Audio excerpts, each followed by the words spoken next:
Được không? Được, được.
Em đeo vô em dán đi, rạc rạc đi cho chị.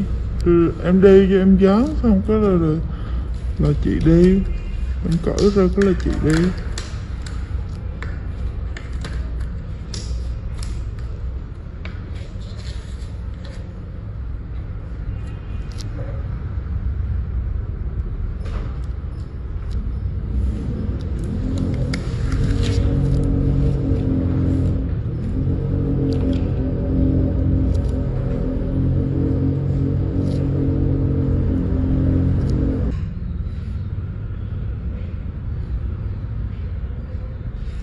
Dưới mình nốt sao rồi cái giá cột.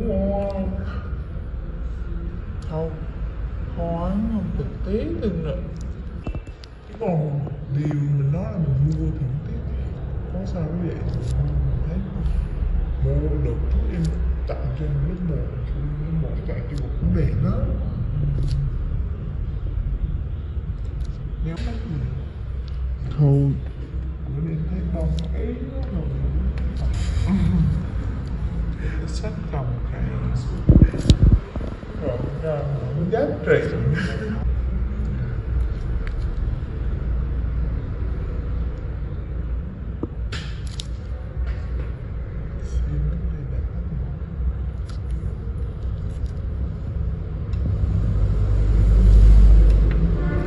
Thoáng xa cái nhà giáo Việt Nam nữa.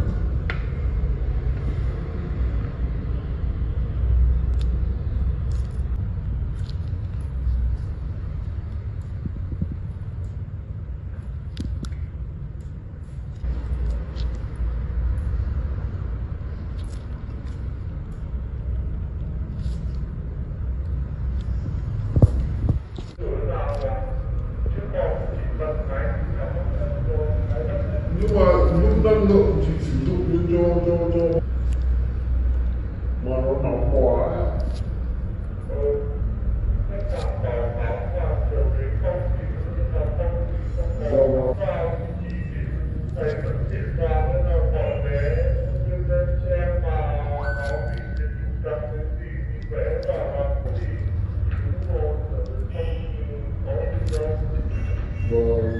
Cái đấy là chị phải test thêm tiếp một khách để xem là khi cái bạn nhân viên như bạn ấy đi cái tay cầm ấy, nếu mà nó gây hoặc là nó phải đi sát ra kìa, nếu mà chỉ hơi hò xíu nó phóng điện cháy ra là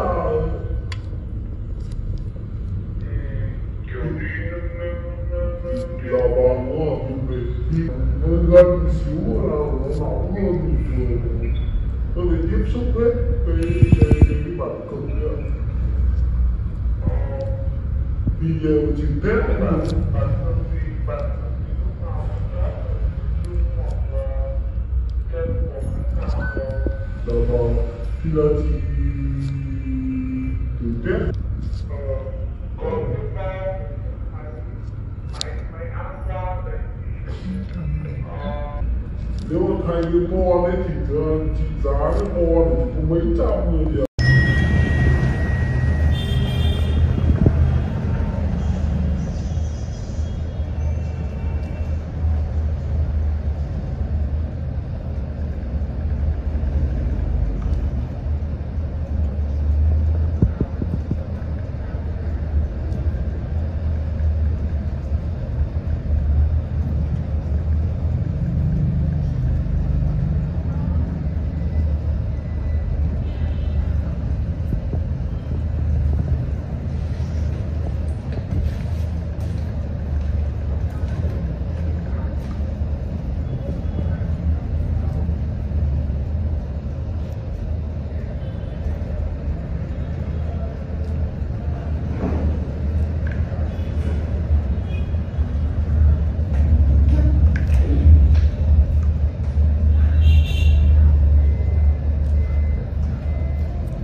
Chỗ thở chi ghiếng hết trời. Kiến bật điều hòa chưa Kiến? Bật điều hòa chưa?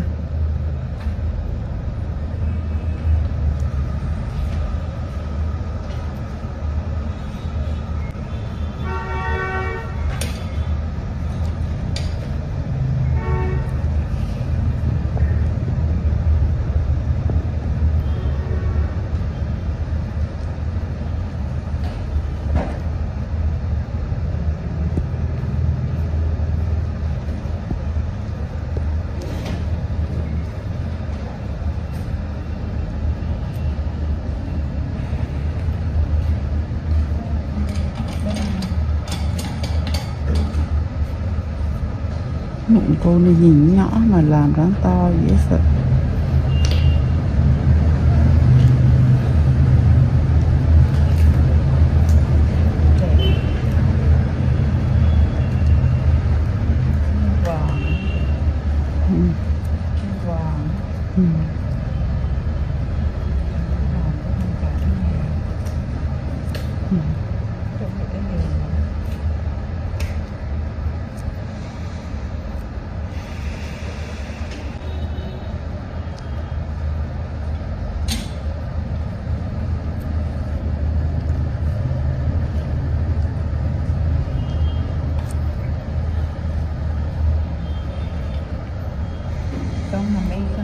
Nằm im hay nằm im. Đau hay là răng? Đau hay là mỏi người? Đau cơ. Tập. Đau cơ. Không giỏi.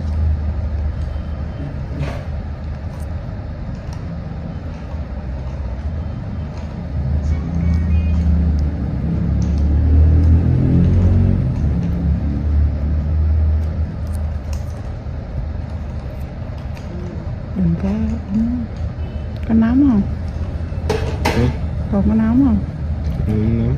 Hơi nóng à? Không nóng nóng.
Đi có trả tiền mua bộ không? Có chứ. Em mua không mua. Trả miếng bèn. Nói gì?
Anh đi trường Hoàng Hoa Thám mà anh cũng học cấp 3 rồi đấy chứ.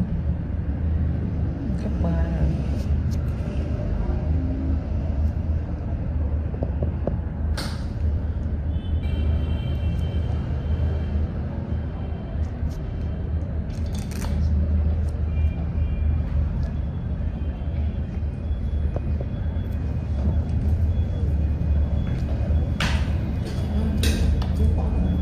Được đấy.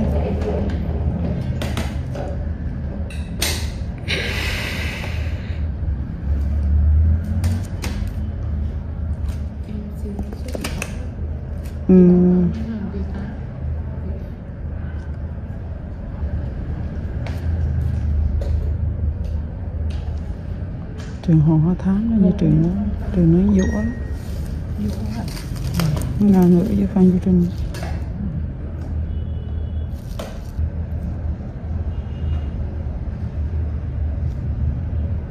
Cũng thái đó mà quay đúng cũng hay đó. Đúng kỹ vậy.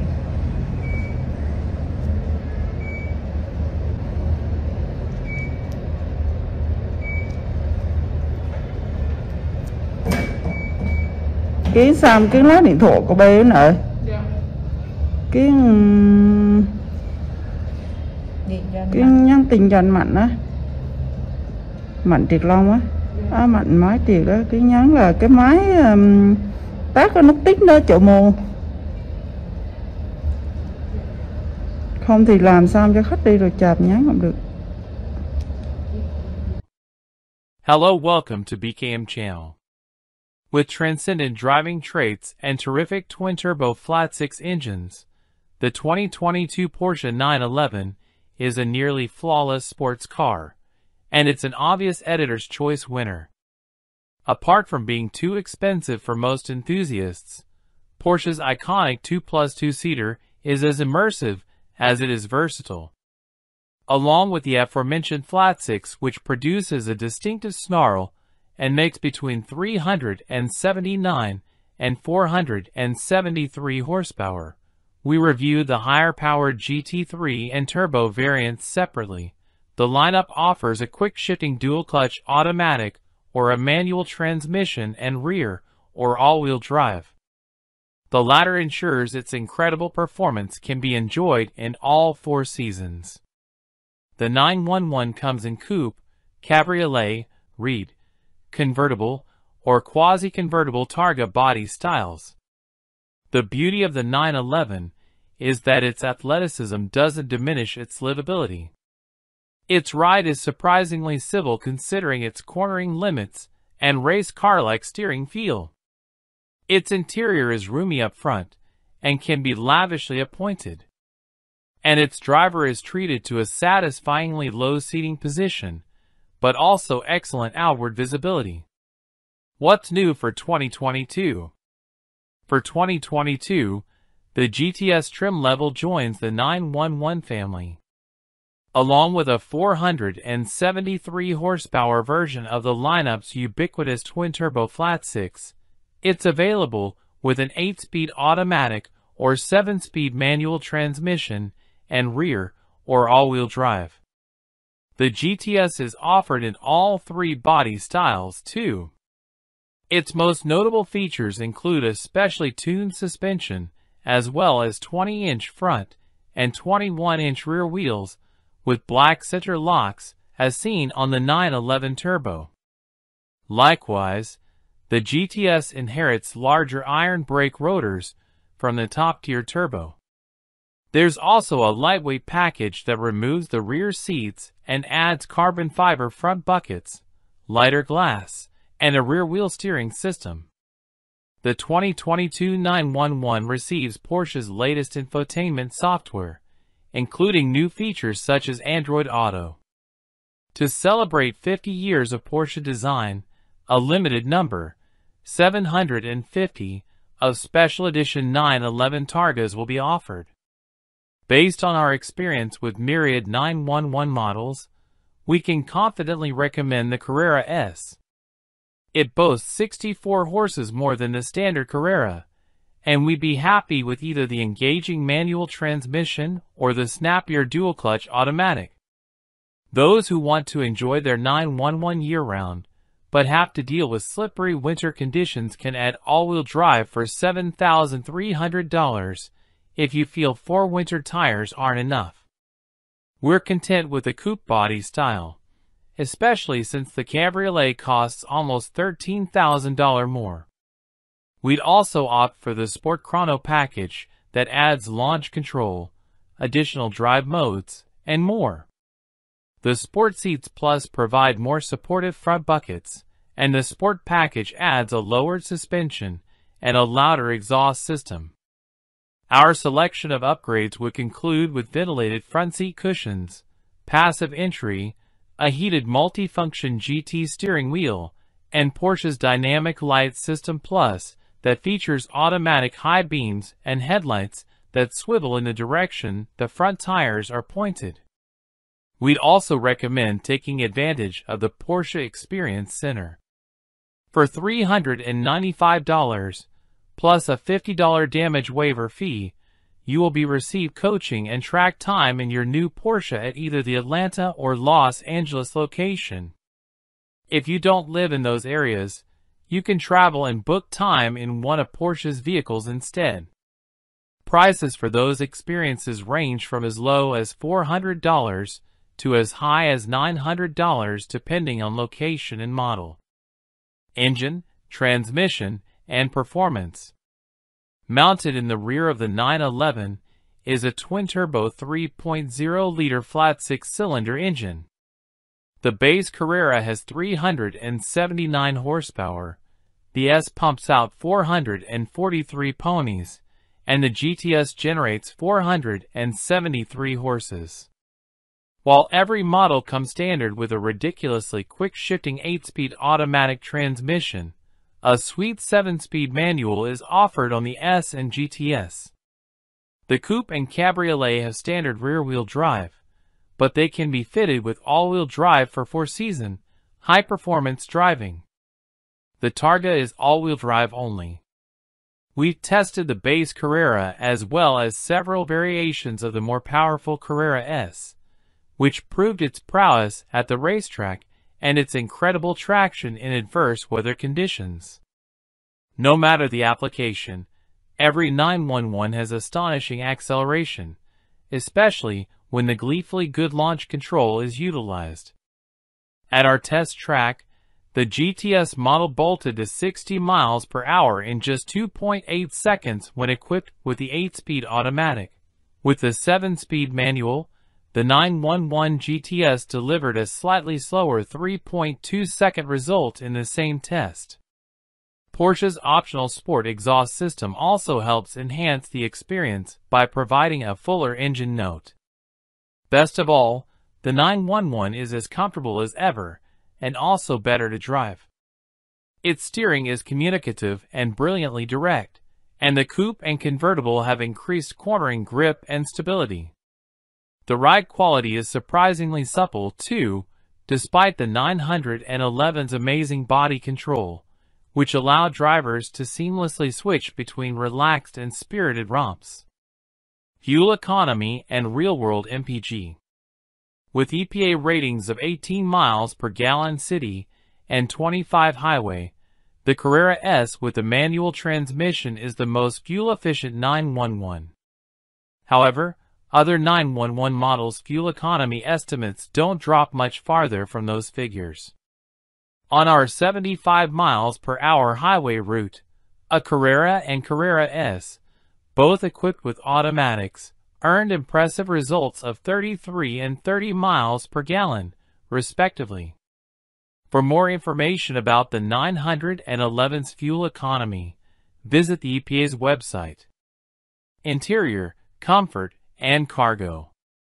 The 911's interior continues to look sophisticated rather than complicated, with a mix of buttons, knobs, and touchscreen controls, and, for the first time ever, a large center cup holder. The gauge cluster also deviates from history, ditching the mainly analog instruments for mostly digital ones.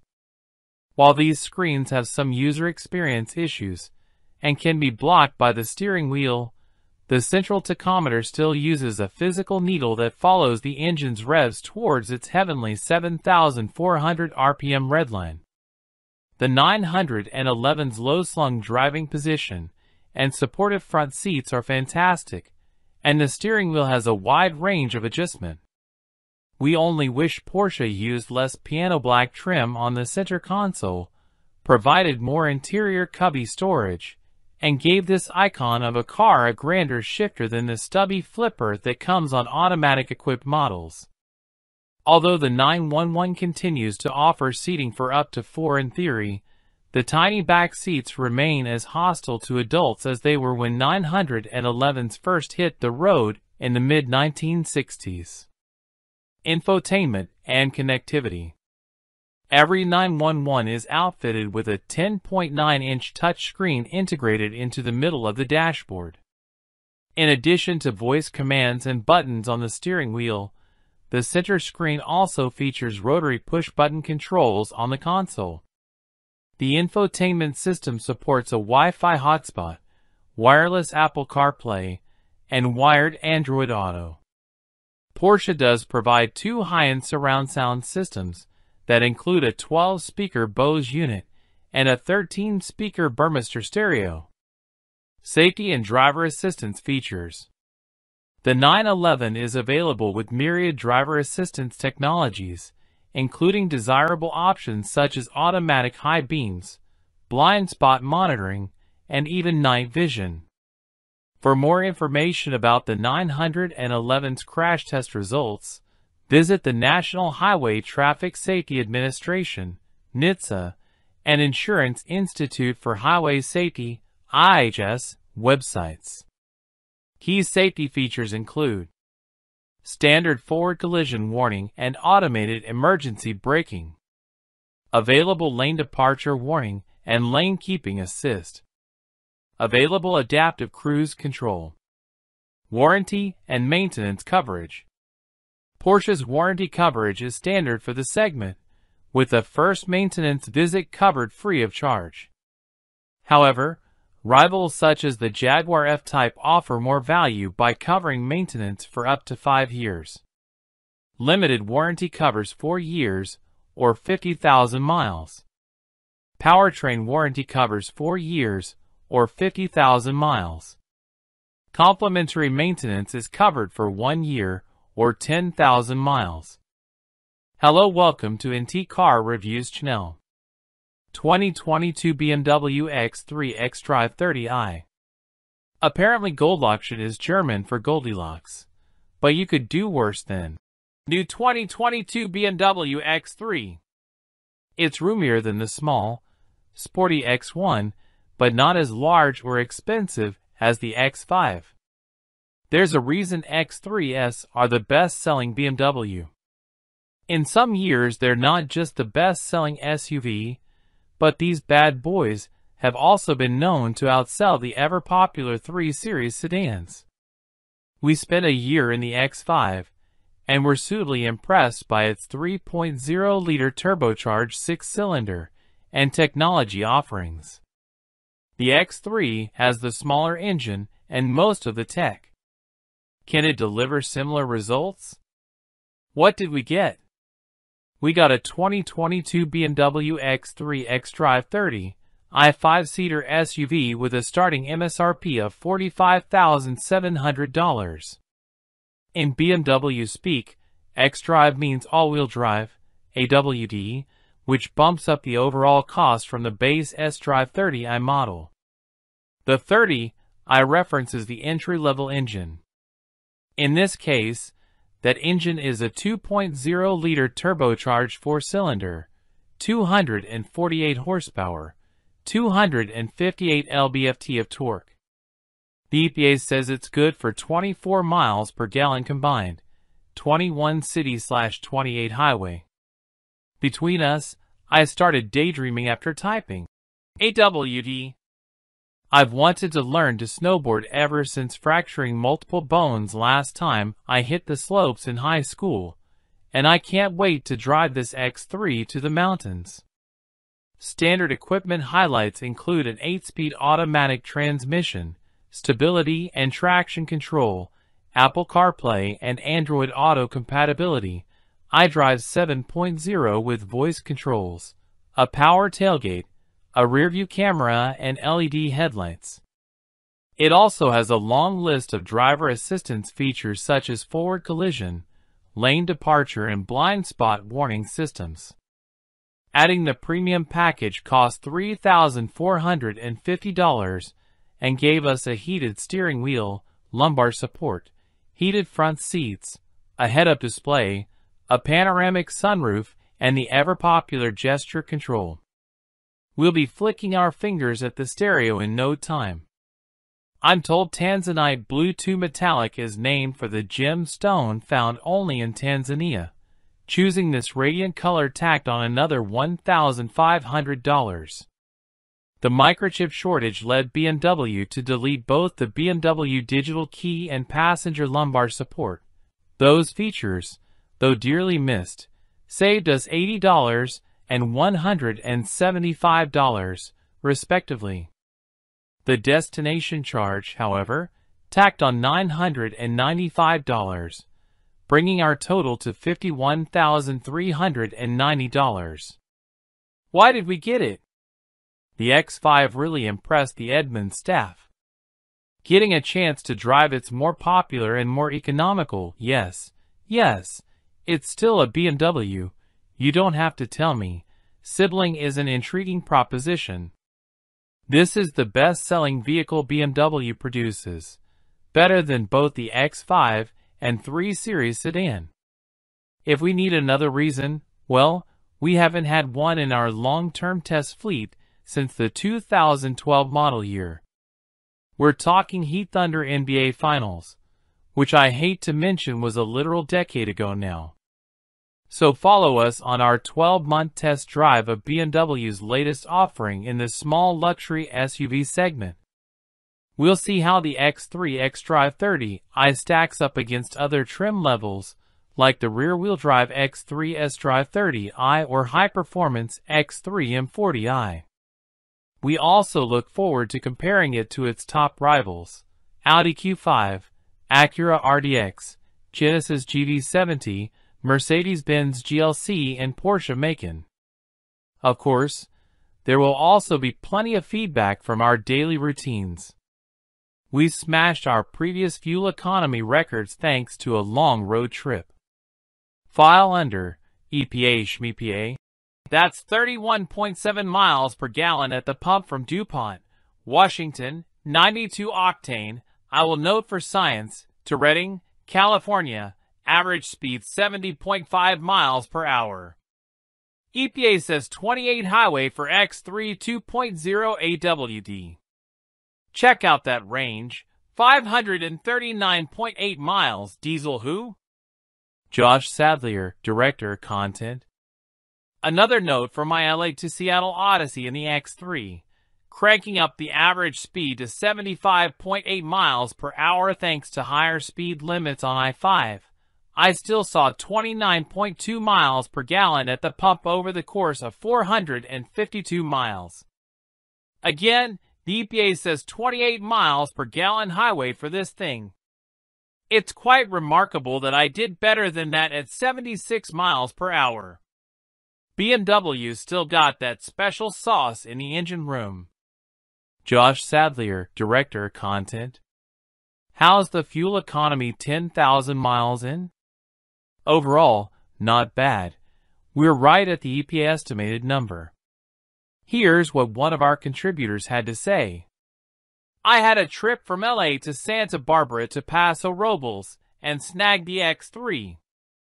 Upon returning, I logged 438.9 miles and needed 16.327 gallons to top off the tank. That figures out to 26.9 miles per gallon. The EPA estimates highway mileage at 28 miles per gallon, which would seem plausible if traffic were flowing at 65 miles per hour and there were no steep grades to climb. Overall, it's a solid SUV for road trips, but it'd be a lot better if it had adaptive cruise control. I'm surprised that our test vehicle didn't have it, since it seems to be standard equipment on cars that cost a lot less than the X3. Mark Takahashi, Senior Reviews Editor. 2022 BMW X3 xDrive 30i, Maintenance. We'll keep you posted on our X3's maintenance, from the routine to the not-so-routine. Maintenance Summary. Total routine maintenance costs. Additional maintenance costs. Warranty repairs. Non-warranty repairs. Scheduled dealer visits 1. Unscheduled dealer visits. Days out of service 0. Breakdown stranding driver. Total body repair costs. The X3 asked for its first oil change just shy of 11,000 miles, which felt like a long time to wait for a first service. But you'll never hear me complain about a low-maintenance vehicle. A quick trip to Valley BMW in the Central Valley of California took care of the job, which included the oil change, an inspection, and a standard scope service, which is just a fancy way to say diagnostic check, which also kinda sounds like an inspection to me. Anyway, that was all covered by the warranty. Oh, and they washed the car, which is great, because this puppy is a bug magnet. Pretty good? 2022 BMW xDrive 30i, Technology. Even the base X3 comes loaded with technology, and we're going to test it. I complained about wireless Apple CarPlay when we first got our X3 right here on this website. Not about the product. I love the product, but it was buggy to the point of uselessness.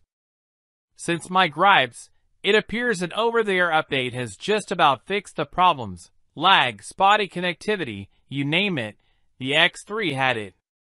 I love the convenience of getting in the car, tossing my phone in the center console, and getting on my way, and wireless CarPlay, when it works, is a game changer.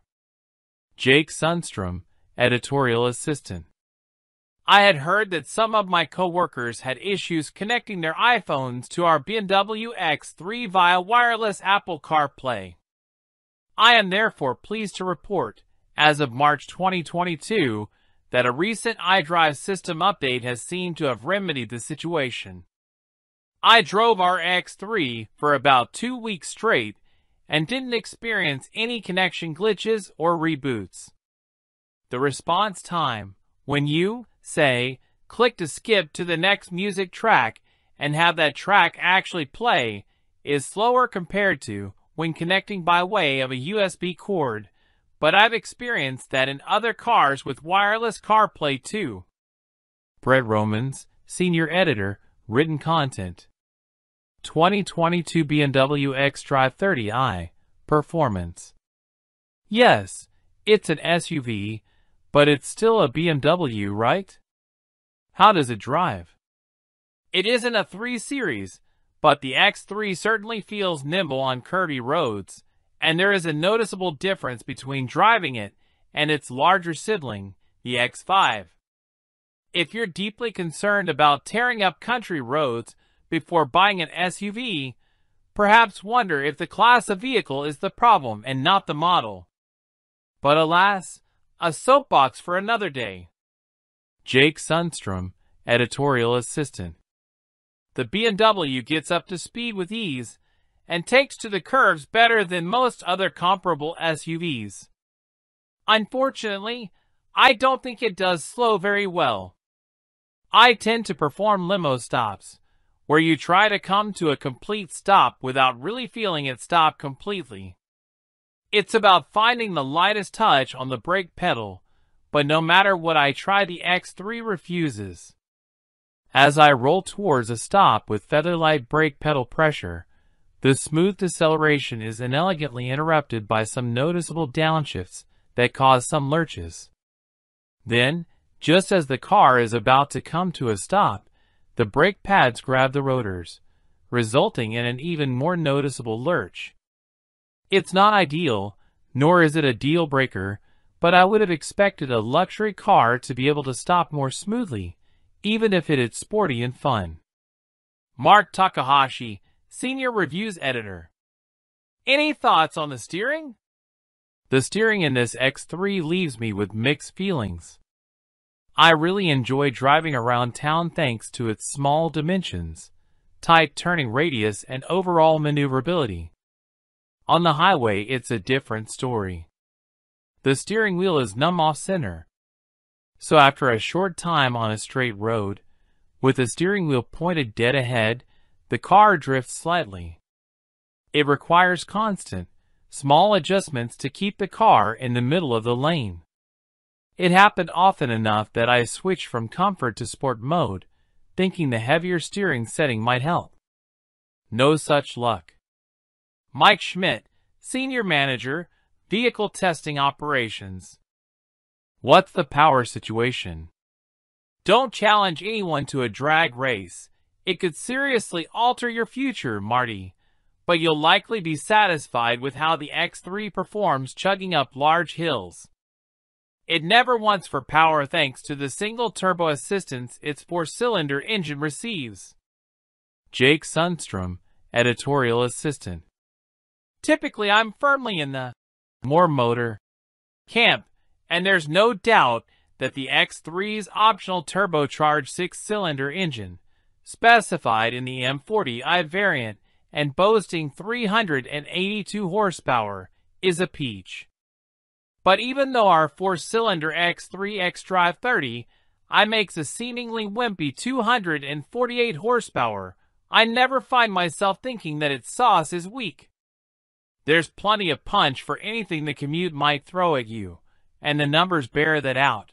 At our test track, the X3 sprinted to 60 miles per hour in a satisfyingly swift 6.2 seconds. What's more, the refinement of this powertrain is top-notch. I'd love to have an M40i, but the xDrive 30i is no slouch. Oh, I forgot to add, Sport Mode. Always Sport Mode. It's the first thing I press after the start button. In Sport Mode, the X3 is alive and engaged. Until you press that button, though, it's not ready to rock. Josh Sadlier, Director, Content Strategy. 2022 BMW xDrive 30i, Comfort. The X3 tries to split the gap between sporty and comfortable. How well does it do? How's it on the highway? Impressively comfortable and quiet. It probably helps that we've got the most relaxed X3 spec possible, which is the xDrive 30i with the standard, non-sport, suspension, and the regular 19-inch wheels. The optional 20 or 21-inch wheels are fancier, but have shorter tire sidewalls, so there's less cushion. This combo easily smooths out ruts and bumps on the road. And there's not much wind noise or tire noise.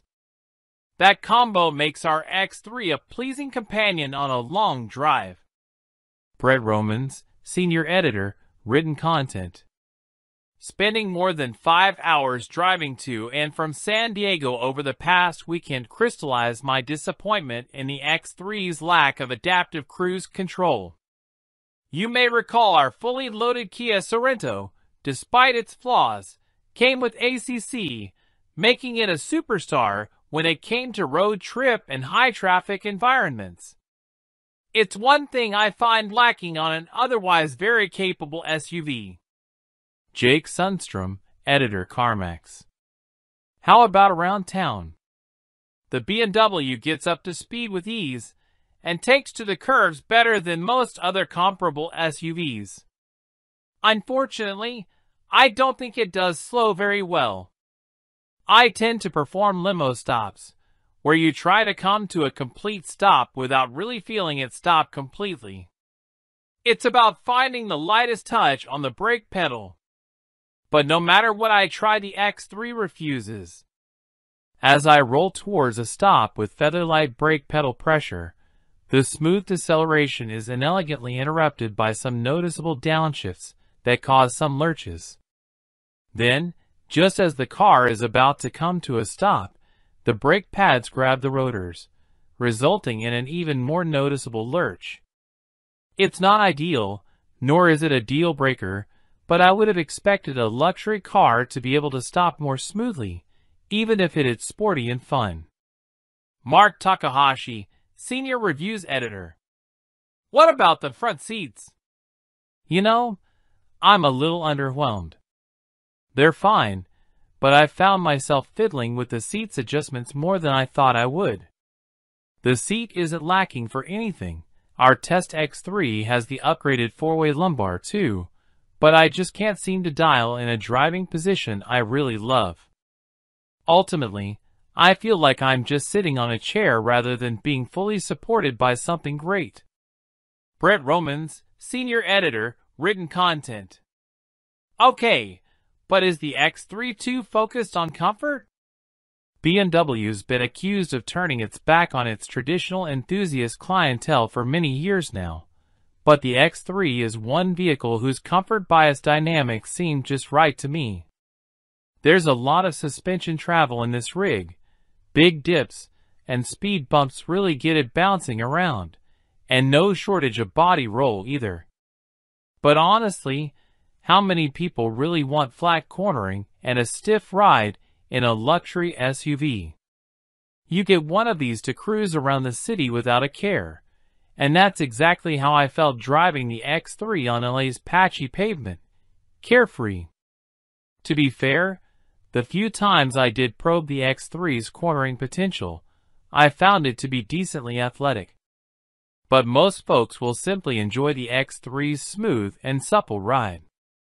I bet BMW sells a lot of these for precisely that reason. Josh Sadlier, Director, Content Strategy. Any neat features we should know about? The My BMW app lets you connect your phone to your car, giving you the chance to do things like lock the doors, check the fuel level and, it claims, ventilate the vehicle. You'll note it doesn't say precondition the vehicle. Can you feel smug Tesla owners clutching their keyboards a little tighter? That's because all it appears to do is run the fans in the vehicle, which is awesome if you want to feel a bunch of hot air blown around your cabin on a 110-degree day. Alternatively, you could just drive just about anywhere in the continental United States during summer right now to try that feature for free. Jake Sundstrom, Editorial Assistant. Hello, welcome to NT Car Reviews channel. 2022 Rivian R1T. It's been 4 years since Rivian, an all-new electric vehicle startup, first showed us a truck we never knew we needed and opened its pre-order books. And at long last, the wait, for some at least, is finally over. The Rivian R1T is the first to arrive to market, leading a new wave of modern electric pickup trucks from the factories of Ford, Chevrolet, Hummer, and, maybe, eventually Tesla. As a company formed in this modern tech age, Rivian isn't like traditional vehicle manufacturers, and it shows in the design of the R1T. Size-wise, the Rivian R1T sits somewhere between a mid-size truck, think Ford Ranger, and full-size truck, think Ford F-150, but weighs a hefty 7,150 pounds, which is roughly the weight of a heavy-duty truck, like this F-350 Super Duty. Despite all the weight, it accelerates quicker than many sports cars do, and can get to places virtually no sports car would dare. To date, it's the best handling truck we've driven to, and that's made possible with the help of the R1T's standard adjustable air suspension. It can raise and lower the entire body by as much as 6.5 inches, perfect for clearing rocks and fording streams off-road or for hunkering down, like a lowrider, to turn a corner on-road. Its incredible versatility doesn't end there. An innovative gear tunnel between the truck bed and passenger cabin provides a ton of storage, 11.7 cubic feet. An immense front trunk, 11.1 cubic feet, takes the place of where an engine would sit, instead offering heaps of grocery space. And if you want to do actual truck things, the bed has a hefty payload capacity of 1,760 pounds, and you can tow up to 11,000 pounds. As cool and impressive as any of these numbers are, we want to know if this truck can actually deliver when put to the test. Which tests? All the tests. So we bought one, and we'll do with it what we please. Did we mention we have Ford F-150 Lightning on order for our long-term test fleet too? What did we get? If you were one of the 90K plus hand-raisers to plunk down an early deposit for a spot in the Rivian R1T production queue, then you'd be getting a launch edition R1T. That's the truck you see here. When a manufacturer offers a launch edition model, they typically come with some exclusive features, like a special exterior color, specific badging, and sometimes a bundle of options at a slight discount. The Rivian R1T Launch Edition checks those boxes.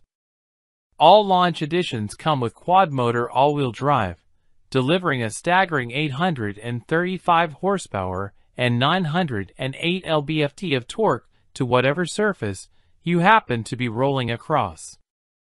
You also get Rivian's large battery pack, 135 kilowatt-hours. This pack is the second largest of 3 battery options, wedged between the standard 105 kilowatt-hours, and the Max, 180 kilowatt-hours, packs. The large pack battery is said to deliver 314 miles of range on a single charge, according to EPA estimates. We verified that the R1T could meet that estimate in the real world, albeit by a small margin.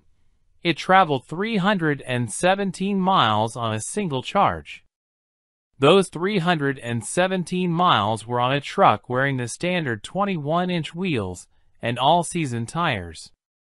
With the Launch Edition, we were able to select upgraded wheels and tires at no additional cost, but doing so would cost us some range, theoretically. We went with the 20-inch wheels and chunkier, off-road-oriented all-terrain tires, which Rivian estimates would reduce our total range by 40 miles. If we had chosen to upsize to the larger 22-inch wheels with all-season tires instead, our range penalty would only be 21 miles. The Launch Edition also comes standard with the Adventure package. This spruces up the interior with heated and cooled perforated vegan leather seats, beautiful natural grained ashwood trim, and a premium audio system by Meridian, replete with an uber-cool removable Bluetooth speaker that recharges when stowed in the center console. Further, the package includes Rivian's Gear Guard, which turns the truck's surround view parking cameras into security cameras and provides a locking security cable to thread through any loose valuables in the bed or mounted on the roof rack, if you have one. If we're feeling paranoid, we can have the truck send us activity alerts on our phones and review recorded footage, CSI style. Perhaps we'll finally be able to put a face to those darn car detailing solicitors. Other included features worth mentioning are a full suite of advanced driver aids with things such as adaptive cruise control, lane keeping, blind spot warning, etc., as well as an onboard automatic air compressor for airing up your tires whenever and wherever you feel like it. The final touches of our Launch Edition truck come in the form of that unique interior badging, which is actually pretty discreet and tasteful, and an exclusive Launch green paint. This green is on the paler side, with a bit of brown mixed in. Although it's not quite as striking as the darker and deeper forest green on the R1T color swatch, we still dig it. If we had to call our green something more descriptive, we might go with oxidized guacamole. The only options we checked outside of our prefix $73,000 Launch Edition were the reinforced underbody shield, $2,000, and the all-weather floor mats, $175. This brought our grand total, before taxes, licensing fees, and federal incentives, to $76,250, including $1,075 destination. If you happen to miss the headline, Rivian raised prices earlier this year. So if you're thinking you'd want to spec out a truck just like ours, it will, unfortunately, cost quite a bit more. Here's a quick breakdown of our truck using today's pricing structure.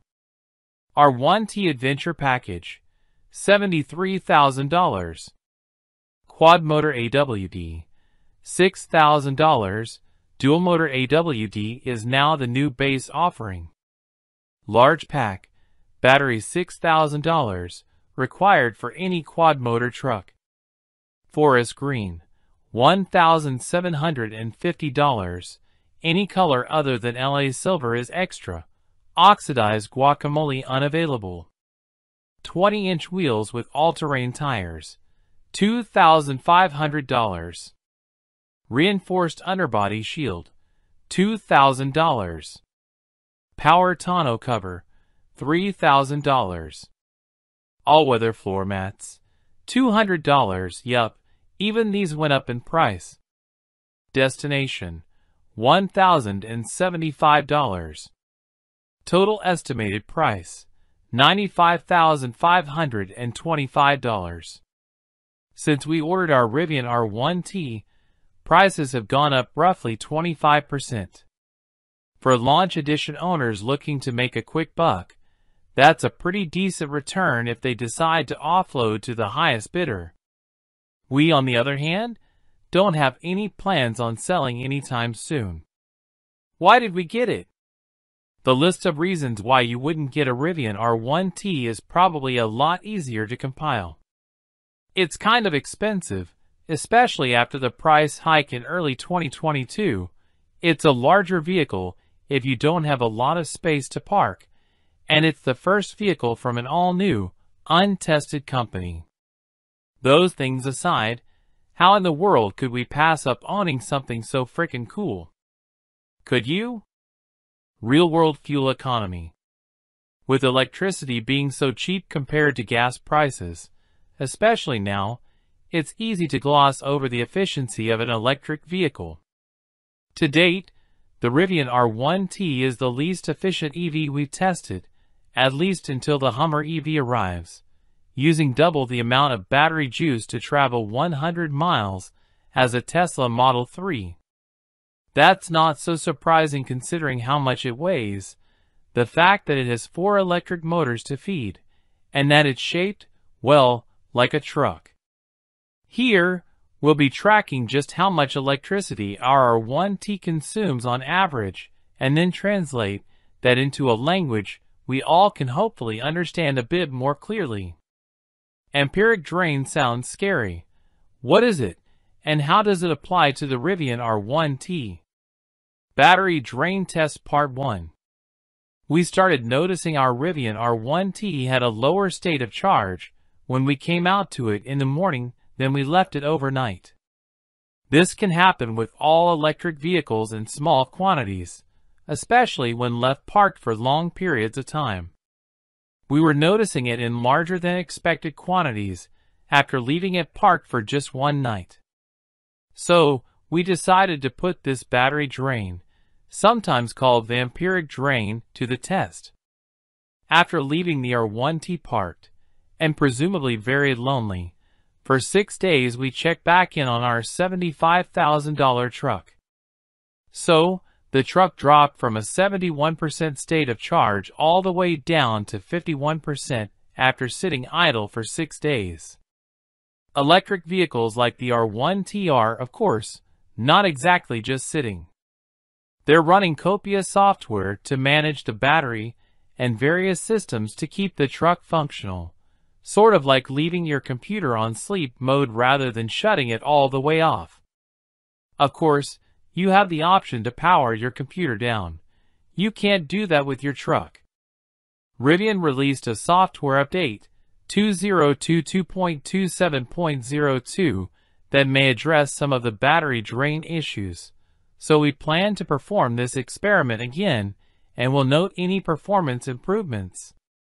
For now, we'll keep an eye on our state of charge both before and after getting out of the vehicle for the night. Battery Drain Test Part 2. See Part 1 above. Shortly after we performed our static battery drain test, where we left our Rivian R1T alone for 6 days straight to see how much juice we'd lose, Rivian sent out an over-the-air software update that was supposed to help mitigate that issue. So we decided to perform the same test again to see if anything improved with a fresh batch of code. We left the R1T parked for another lonely stretch, this time 7 days, before checking back in. So, this time around, the truck dropped from a 70% state of charge down to 54% after sitting idle for 7 days. If you compare this to the results of the previous test, the drain on the battery has actually decreased, as Rivian said it would. In the first test, we lost 20% of our battery charge over 6 days, compared to just 16% over 7 days in this test. So our drain per day has gone from about 3.3% to about 2.3%. We plan to perform this test with a few of the other EVs we own, and we'll compare those results. An inefficient electric vehicle can create a unique set of hassles, senior video producer Doug Tyler found. This has been an experiment for me to see if an EV is doable for an apartment dweller with no home charger. There are lots of chargers nearby. I naively thought to myself, well, finding an open charger in Glendale/Burbank on Saturday for Labor Day weekend has been a fool's errand. Yes, I'm that fool. My whole afternoon is now being completely dominated. Finally found a charger, level 2 only, so excuse me while I go wander around in 105-degree heat for the next couple hours in order to gain 20 to 30 miles worth of battery. Does the range diminish the R1T's outdoor chops? Rivian markets the R1T as being an outdoorsy kind of vehicle.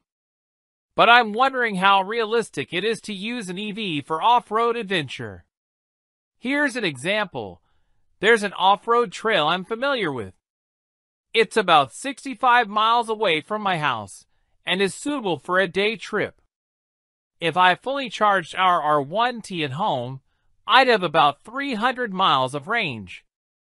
That trail is up in the mountains, so figure maybe 100 miles of range expended to get to the trailhead. That would leave 200 miles or so for driving the trail and then getting home. There is a DC fast charging station along the route home, so I could use that to free up more range on the trail. It seems feasible. But I'm also a little chicken because I don't know how much range I'd use on the trail. Rivian's specific outdoor charging stations, the Adventure Network, seems like a cool idea, but as of October 2022, there are only 6 stations operating nationwide, 5 in California and 1 in Colorado. Hello, welcome to TB Car Reviews channel. 2023 Infiniti QX50. The 2023 Infiniti QX50 struggles against its luxury-grade classmates despite pleasant looks and stylish interior. Infiniti's compact SUV is compromised by a lackluster complex, variable compression turbocharged 4-cylinder, which fails to deliver the promised advantages in fuel economy or performance. Competitors with conventional turbocharged 4s such as the Audi Q5 and the BMW X3 xDrive 30 accelerate quicker and are equally parsimonious with fuel. Dynamically, the QX50 skews toward comfort rather than sportiness, which should be a non-issue for most buyers. What they get instead of athleticism and driver engagement are a smooth ride and a quiet cabin. The QX50 delivers stylish looks and an upscale interior ambience, but it lacks the substance needed to thrive against its top-ranked competitors. What's new for 2023? The 2023 QX50 carries over from the previous model year mostly unchanged, but a new Sport model replaces the essential trim in the middle of the lineup. The Sport name may be a bit of a misnomer since it adds no performance-enhancing features, but it looks sharp with gloss black exterior trim and dark-painted 20-inch wheels. The cabin gets semi-lean leather upholstery and a 12-speaker Bose stereo. The rest of the lineup benefits from a few new standard features: heated exterior mirrors, remote start, a wireless smartphone charging pad, among others, and all models now come with 3 years of complimentary scheduled maintenance. We think the new mid-level Sport is the best choice among the QX50's many trims as it comes with a decent amount of standard equipment, including a 360-degree camera system, heated and cooled front seats, in-dash navigation, interior ambient lighting, and more. Those who want all-wheel drive should expect to dole out another $2,000. Engine, transmission, and performance. Since its redesign for the 2019 model year, every QX50 has been powered by a turbocharged 4-cylinder engine that uses variable compression, called VC Turbo. The engine makes 268 horsepower and 280 pound-feet of torque and pairs with a continuously variable automatic transmission, CVT, that directs power to either the front or all four wheels. The engine seamlessly swaps between high compression during steady cruising and low compression during hard acceleration. While it never exhilarates when the pedal hits the metal, only those seeking a seriously quick crossover will be disappointed. Unfortunately, the engine is loud under heavy throttle, and the CVT makes this worse, especially around town. The Infiniti prioritizes comfort and luxury, with a compliant ride that is composed on rough roads and smooth on the highway. While the steering wheel provides little communication with the road surface, it has accurate reactions and light effort. Unfortunately, the Infiniti's soft brake pedal operates inconsistently. This leads to more than one shoddy stop in rush hour traffic, where the QX50's nose dives forward under heavy braking. Still, it only needed a competitive 164 feet to stop from 70 miles per hour in our emergency braking test. Fuel economy and real-world MPG. Despite a so-called revolutionary engine touted as maximizing both power and fuel economy, our test vehicle was less efficient than advertised during real-world testing. The front-wheel drive QX50 is rated at 23 miles per gallon city and 29 highway, while the all-wheel drive version has estimates of 22 miles per gallon city and 28 highway.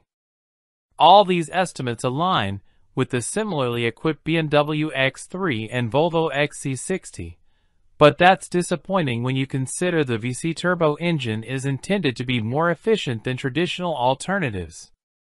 The last all-wheel drive QX50 we tested on our 75 miles per hour fuel economy route, part of our extensive testing regimen, fell short of its highway estimate and returned 27 miles per gallon in the real world.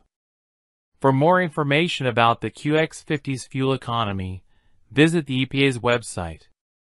Interior, comfort, and cargo. Inside, the QX50 can be fitted with quilted leather seats, wood interior trim, and a faux suede headliner.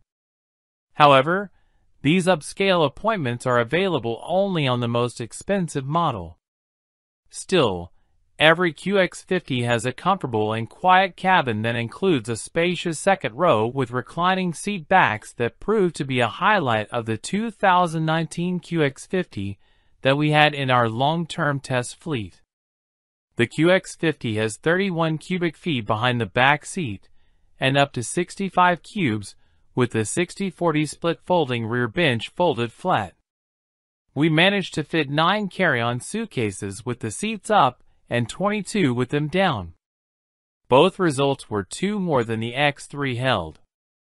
While our top-of-the-line test vehicle had the motion-activated power liftgate, none of the lower trims has this useful feature. Infotainment and connectivity. The dual touchscreen infotainment system will bother some more than others. We also were annoyed that the heated steering wheel and custom drive mode settings are only accessible through this interface. While we appreciated the familiar volume knob, the rotary controller on the center console only operates the top screen. Every model has Android Auto, wireless Apple CarPlay, and a subscription-based Wi-Fi hotspot. Both 12 and 16 speaker Bose stereo systems are available, as is mobile Wi-Fi hotspot. Our test vehicle did have several power points, with 3 USB ports up front and multiple 12-volt outlets, including one in the cargo area. Safety and driver assistance features. Every QX50 has a host of standard driver assistance technology that includes lane departure warning and lane keeping assist. For more information about the QX50's crash test results, visit the National Highway Traffic Safety Administration, NHTSA, and the Insurance Institute for Highway Safety, IHS, websites. Key safety features include standard forward collision warning and automated emergency braking, standard blind spot monitoring and rear cross traffic alert, standard adaptive cruise control with stop-and-go technology, warranty and maintenance coverage. Although many luxury brands offer complimentary scheduled maintenance, Infiniti does not. It does provide competitive limited and powertrain warranties, along with 4 years of roadside assistance. Limited warranty covers 4 years or 60,000 miles. Powertrain warranty covers 6 years or 70,000 miles. Complimentary maintenance is covered for 3 years, regardless of vehicle mileage. Hello, welcome to TB Car Reviews channel. 2022 Fiat 500 Electric. The Fiat 500 Electric lands in Australia next year, so we drive an overseas example to see what it's all about. Fiat has become a car maker a critic might compare to one of those graying musical acts that keeps touring but hasn't come up with any new material worth listening to in yonks, and is simply milking its back catalog for all it's worth. The Mazda MX-5-based 124 Spider was a likable, but ultimately forgettable cover album.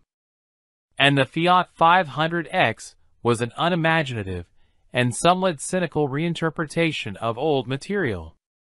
Meanwhile, endless new variations on the 500 city car have kept the fans entertained.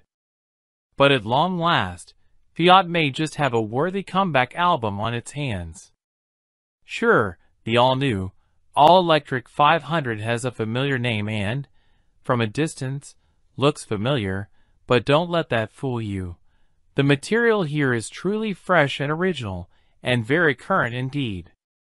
Let's be clear about the name first. This new car is simply called the Fiat 500. The second zero of the badge has a dash in it to make it look like an E, but Fiat never actually calls the car the 500e. It does sometimes call it the new 500 or 500 Electric to avoid confusion, but nowhere does it say electric on the car. But who knows, Fiat Australia might decide to adopt the E as a local differentiation. While Australian specifications and pricing are yet to be confirmed, in Europe, where we are testing it, the 500 offers a choice of 2 battery capacities. The smaller pack comes with a weaker electric motor and is available in the traditional hardtop hatch, while the 500C, with its retractable fabric roof, is only available with the bigger battery. There is also a choice of 4 trim levels. Entry-level action is quite basic and always comes with a smaller battery. Red is a slight step up and offers a choice of the 2 batteries. Icon comes with a 42 kWh pack only and has a reasonable amount of standard equipment. La Prima is similar to a fully loaded Icon. We'd expect Australian cars to have only the larger 42 kWh, and Icon offers a good balance of features and value. The confusing naming disguises the fact that this 500 is a completely new car. You could be forgiven for thinking it's a re-engineered version of the existing car, but when you park it next to an older one, it becomes abundantly clear that cannot be the case. The new car's size and proportions are just distinct enough that this can only be a new car. Fiat is now part of Stellantis, of course, and most if not all of that group's future EVs will use the CMP platform developed by PSA, which can accommodate petrol and diesel engines, hybrid powertrains, and full EV tech. However, the 500 project began before the merger of Fiat Chrysler Automobiles and PSA, and it rides on a bespoke EV skateboard platform. Mechanically, it's a relatively unadventurous recipe, using McPherson struts for the front suspension and a torsion beam axle at the rear, as is the norm for a small front-drive car.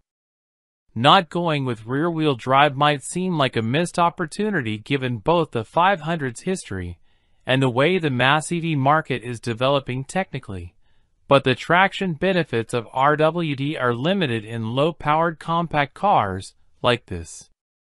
The drive battery under the floor has a capacity of 42.0 kilowatt-hours in most versions, including the car we're testing here. Of that, 37.3 kilowatt-hours is usable, giving a WLTP range of 320 kilometers.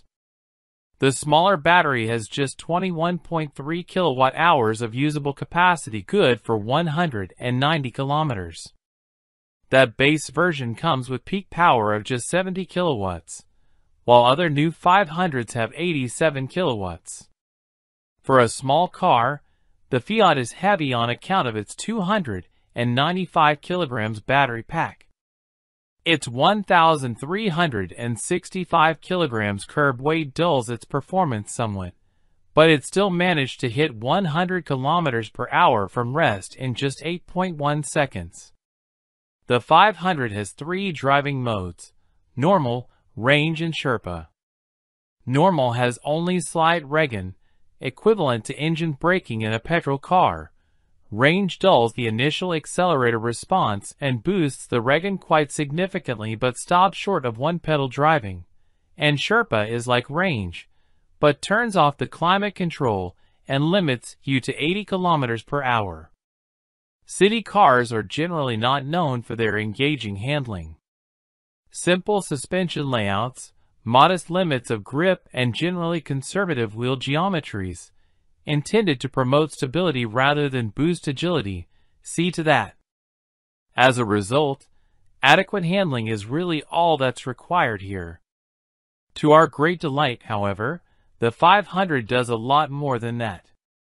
Our test car came on optional 17-inch wheels shod with 205/45 Continental EcoContact 6 tires. That's a pretty meaty tire section for a car of this size, and, as a result, the 500 develops more than decent grip and traction, which is something cheaper EVs can struggle with as their more rudimentary traction control systems fail to contain the instant torque. Other versions of the 500 come on 195 or 185 section tires, so might behave differently. The car's suspension is quite stiff and allows very little roll through corners, so although the light steering transmits no tactile road feel, you can be confident in placing the Fiat when going through corners at speed. In fact, it often feels like you don't need to slow down for corners at all. Just aim the car in and hang on, while the agility afforded by the short wheelbase ensures the chassis obeys your instruction in a way that is a bit reminiscent of an original Mini. Ride and handling remain a compromise, but it's one that Fiat has struck reasonably well with the electric 500. As well as good stability on the freeway, it offers longer distance comfort and refinement, although its EV range will dictate how long you can cruise. Speaking of range, Fiat 500's claimed 320 kilometers was made to look optimistic during our testing, to say the least. With some motorway usage, 225 kilometers proved to be a more realistic estimation of available range during test driving in admittedly fairly cold weather. If you stay within the city, and if the weather's ideal while you're doing it, you might eke out 260 kilometers. Frustratingly, the range indicator tends to be optimistic when you set off with a full charge too. Charging speeds are decent, but no more. The smaller battery tops out at 50 kilowatts, while the bigger battery can charge at 85 kilowatts, which means that a 0 to 80% charge takes 35 minutes. It has been a long time since Fiat has been at the top of its game, but with this new electric version of the 500, it has finally produced a winner. The exterior as well as the interior design are still as recognizable and cute as ever, but despite the retro bent, it looks thoroughly modern. And for something as style-forward as the 500, that's most of the battle one right there. But it goes further. It's also a convincing prospect to own and to drive. There are EVs with more power and more range, but the 500 isn't entirely left behind on that score, and thanks to its tiny dimensions and tight turning circle, it fulfills its primary purpose as a city car too. Although it can't completely cover its city car routes, the Fiat is remarkably good to drive when you venture out onto the open road.